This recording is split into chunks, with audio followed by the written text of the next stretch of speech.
No. Let's start tab.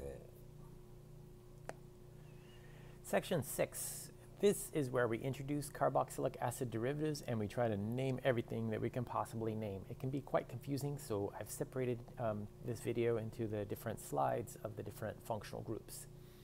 Definitely know your functional groups. So we have a carboxylic acid. We all know what that looks like, and we've already talked about how to name that in section 2 of this chapter. What we have not talked about yet are the functional groups called acid chlorides. Okay, so you can see that instead of this OH group, it's got a chlorine. Okay, so this is called an acid chloride.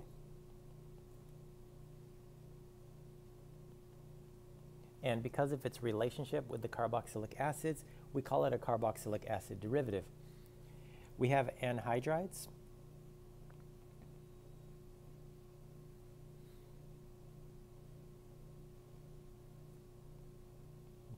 Instead of an OH on the right-hand side, we have this whole feature right here, okay? And that's called an anhydride.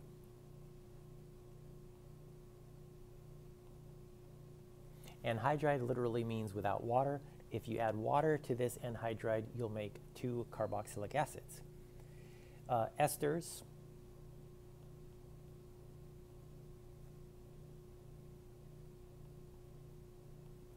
Look like this. Instead of an OH, you have like an ether type of functional group. Okay, you have an OR group on the right. So this is called an ester. Okay. The last functional group we are going to be talking about are amides.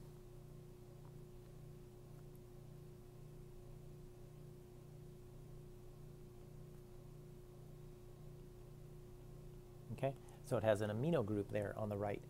So I kind of like the ordering here. Those on the left are the most reactive, and those on the right are the least reactive due to resonance stabilization. And also it's in the correct order that we kind of cover them in the textbook. So let's now talk about how to name acid chlorides, anhydrides, esters, and amides. Okay, and we'll just use the IUPAC nomenclature for doing that. So first of all, to name the acid chlorides, you first have to figure out how to name the carboxylic acid. Once you figure that out, then all you have to do is change the ending of the name to reflect the type of halogen that's connected to it. Usually it's always going to be chlorine, okay? So you change ic acid to YL bromide, okay? So let's go ahead and do some examples.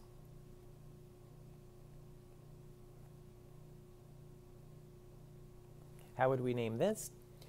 First, we need to figure out what the carboxylic acid would be named, okay? And remember, we don't need a number for where the carboxylic acid is. So this is propanoic acid.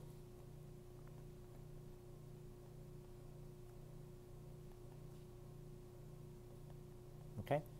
And we're going to drop off the ic chloride part, all right? And we're going to add YL and then a space and then chloride.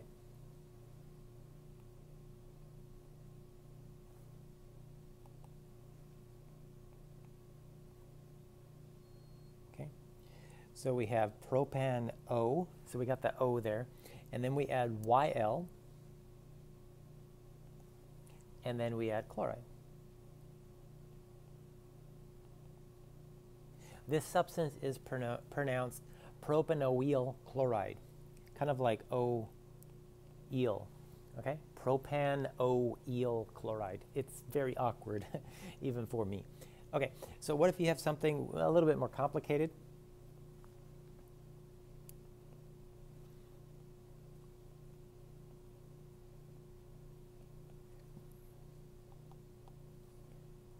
So again, we would want to name the carboxylic acid, right? So we want to number the carbons here, and we have a bromine at carbon 4. So the name of this would be 4-bromo. Okay, 4-bromo, and 5 carbons is pentane. Okay. Normally we would add oic acid, but this is an acid chloride, so we add oil chloride. Okay. I think you get the concept. It does take practice to remember the rules and be able to efficiently and proficiently do this, okay? To name anhydrides, you also want to figure out what the name of the carboxylic acid is. And you just chop off the word acid and you write the word anhydride. So it's really that simple. So it doesn't matter how long of a carbon chain you have. Let's do benzoic acid.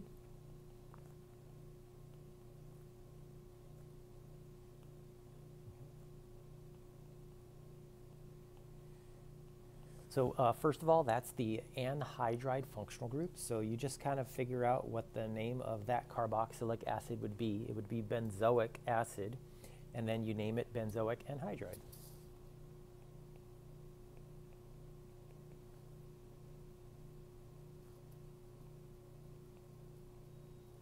Okay. What if we had something like this?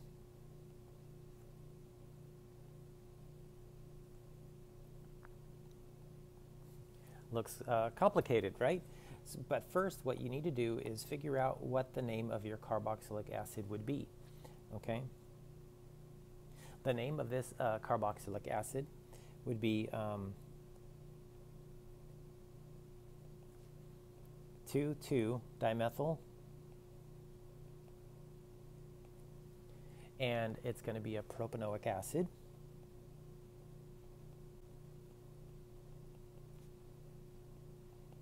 Okay, so in purple, that's 2,2-dimethyl propanoic acid. Now, to name this guy here, the anhydride, you would take this part of it and you would add anhydride at the end. Okay, so all of these derivatives, try to name the carboxylic acid and then try to remember how to adjust the ending to reflect the name of the functional group. An anhydride functional group is going to have an anhydride as the very last name in the name of the compound. How do we name esters? Well, this is a little bit more difficult because your R group here can vary a little bit, okay? So that's an ethyl group. Sometimes you have a propyl group or a phenyl group or, you know, something like that, okay? Keep in mind that esters are oftentimes synthesized from carboxylic acids, so definitely try to name the carboxylic acid first, okay? And then you want to name the substituent there attached to the oxygen first, and then add 8 at the end, okay? So for example, if we have something like this,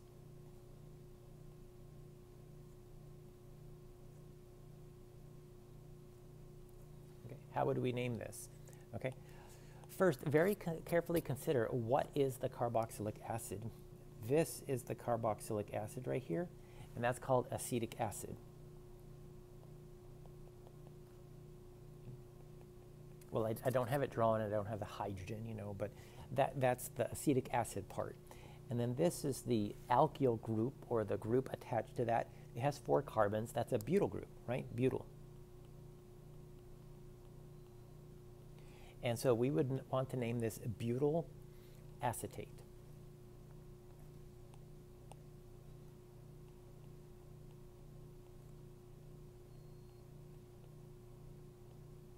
Okay, butyl acetate.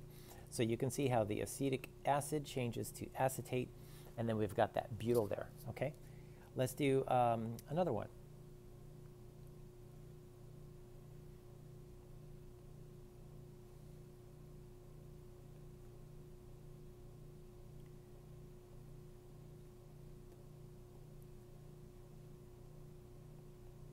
Okay, this one might look pretty complicated, but let's break it down and analyze it very carefully. So once again, you want to identify where is the carboxylic acid.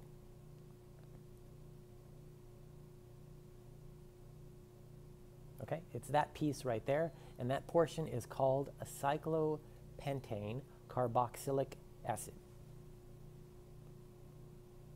Maybe I'll do that in purple so you can, I don't know if that would help. Cyclopentane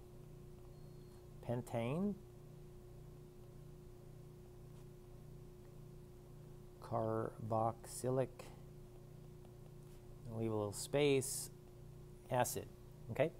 And now you want to figure out what the R group is. The group attached to the oxygen in this case, is very simple. It's just a methyl group. Okay, and so looking up here, we can see that we put the alkyl group first, so it's going to be methyl such and such. And then after that, we name the carboxylic acid and what it becomes to. And we want to name it with an 8, okay? So if you look at this name, it's going to be cyclopentane carboxyl, right? We drop the ic space acid, this portion right here, and we add 8. So it's going to be methyl cyclopentane carboxylate.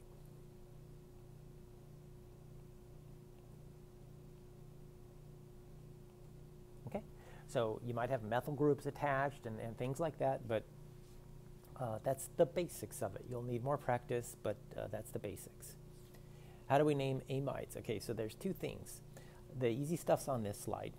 So first of all, you take your carboxylic acid that you have, and you chop off the ic acid, and you just add amide, okay, amide. Now, this O is optional here. Sometimes it's called benzoamide, and sometimes it's called benzamide. So it's up to you if you want to include that O or not. It's actually an option, I believe. So let's go ahead and do that with this molecule here. So first, identify what the carboxylic acid might be. Okay, it's propanoic acid.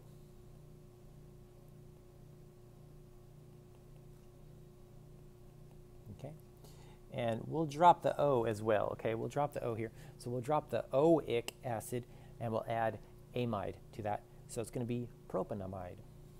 Propanamide. Propan. And then we add amide to it, okay? So recognize the amide functional group and know to add amide at the last name. Now, what if you have something like this?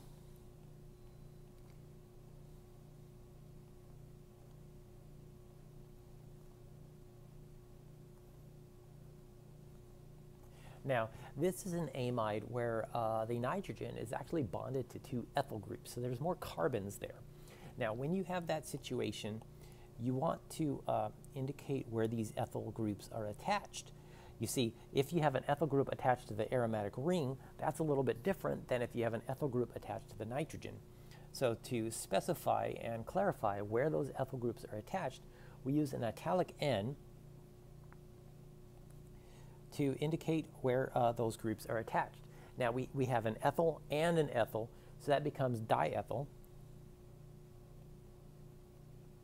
Okay, and these capital N's clarify that, okay, those two ethyl groups are attached to the nitrogen. Okay, so that's what we need to do at the beginning of the name, and then we have to figure out what that carboxylic acid is called. That comes from benzoic acid, so this is going to be called benzamide. Not a D, a B. Benzamide.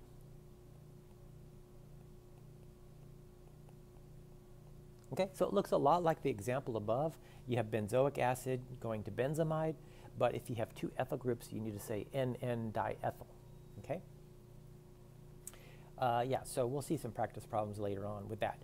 Now, nitriles, remember, are also a carboxylic acid. You see, the reason why is because you have 3 bonds to a heteroatom. Okay, a carboxylic acid has 1, 2, 3 total bonds to oxygen, and a nitrile has 1, 2, 3 bonds to nitrogen. Okay, so the same number of bonds, it's the same oxidation state, so we call a nitrile a carboxylic acid derivative. Sounds kind of strange, but we'll see more reactions of nitriles and how they're very similar to carboxylic acids in many ways. Now, what you want to do is chop off the ic or the oic and just add nitrile. Okay, so know the nitrile functional group, and the ending of the name is going to be O-nitrile. Okay, you'll notice that we always have an O in there. Okay, so oic, you add O nitriles. Just remember there's an O in there. It's kind of weird, right? So let's take a look at some stuff.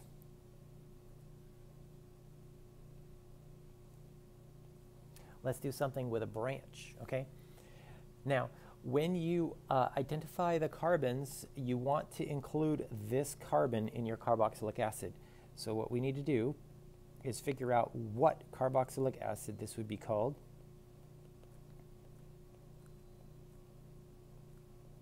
Okay, it's a pentanoic acid, but there's a methyl group there, right? So this is 2-methyl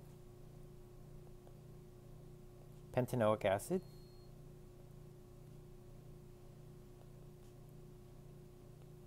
Okay, so you want to chop off the oic acid and then add O-nitrile. So this is going to be 2-methyl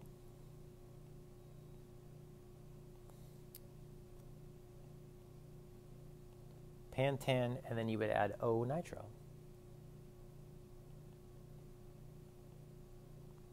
Okay, benzonitrile here is important chemical. There's the example there. I could think of a couple other, examples, but I don't think it's really necessary. I think you've got an idea here how the nitriles are named. Okay, let's do some of the problems from 21.12 to practice in the textbook. Okay, so this right here is an anhydride. Okay, so we want to figure out what carboxylic acid that comes from. Let's see, 3 carbons is propanoic acid. So instead of writing propanoic acid, I would want to add propanoic anhydride.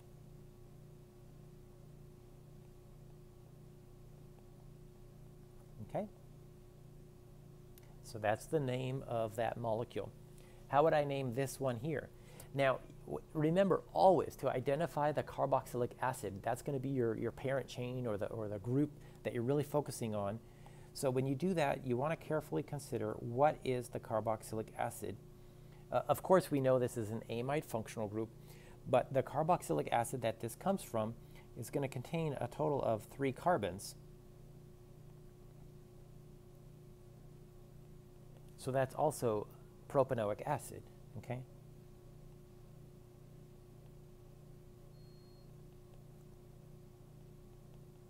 Now we're going to ditch the oic acid and we're going to add amide, right? Amide.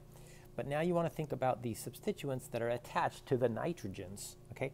Here's a phenyl group attached to the nitrogen, and here is another identical phenyl group attached to the nitrogen. So we want to add the prefix, or the beginning of the name, N, N, diphenyl,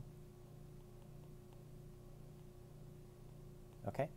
And then we want to name the carboxylic acid, right? It's propan. And then we want to name the ending of this. This is an amide functional group, so it's going to be amide. So the total name becomes NN-diphenyl propanamide. Propanamide, or however you pronounce that, okay? Next up, we've got this crazy looking thing right here. But again, you want to identify the carboxylic acid part of the molecule. This is an amide once again. But the carboxylic acid is going to look something like this, okay? And remember, when you have a carboxylic acid functional group bonded to a ring, you name it like this: cyclobutane, carboxylic acid.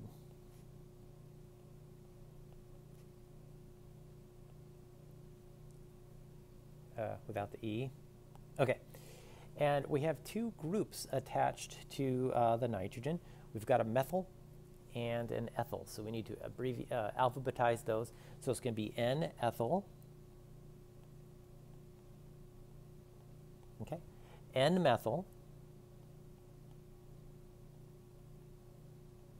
Okay, so N-ethyl and then N-methyl. Then we want to worry about the carboxylic acid, right? So it's cyclobutane carbo. So what do we drop off? We drop off the ic acid and we add amide, okay?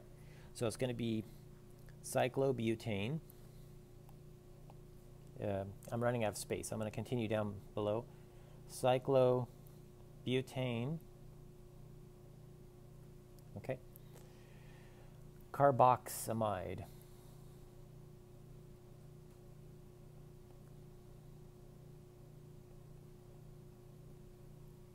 Okay. Carboxamide. Okay. Carboxylamide, I'm not sure. Okay, so anyways, if you're missing a YL in there, it might be carbox, YL, amide. Probably it's, yeah, probably has a YL in there. All right. Just try to be rigid with the rules and drop off ic, amide, and don't think like I am. That doesn't sound right. Okay, keep the YL in your name. All right, so continuing on, part E, we've got a nitrile. So that's going to be a derivative of butanoic acid.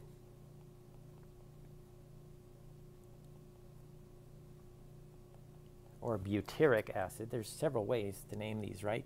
And so we're going to drop off the oic acid and add O-nitrile.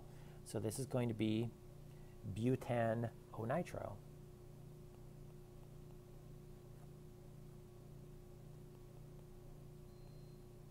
Okay, butano-nitrile. This guy right here, it's an ester. So you want to analyze what is the carboxylic acid part of this. It's right there.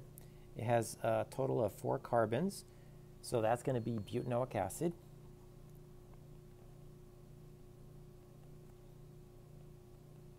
Okay. We want to carefully look at the alkyl group. This is a propyl group. Okay. When we construct the name, remember that we put propyl first. And then we add the carboxylic acid. And remember, it becomes, we drop off the ic acid and we add 8. Okay? So it's going to be butanoate. Butan O8. Okay?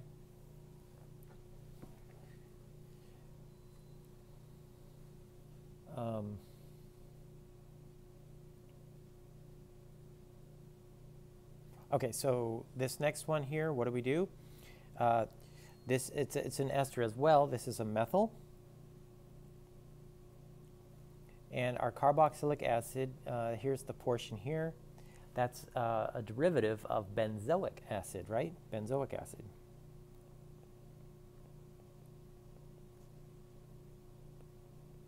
So this is going to be methyl benzoate. Okay, we always start with the alkyl group, and then we end with the way the carboxylic acid changed. So it's benzoate. Benzoate. Okay, so again, you're changing the ic acid to 8. Okay. The last one here is this guy. And so we want to identify the carboxylic acid. It's right here. And the name of that is acetic acid. Okay?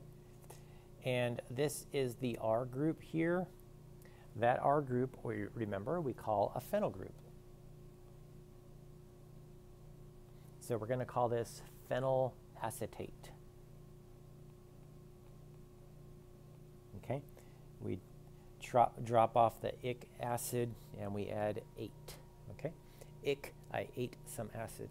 So there are some more practice problems in the textbook, and I urge you to find some of those and do those and check your work. And that's it for this section. Thank you for watching.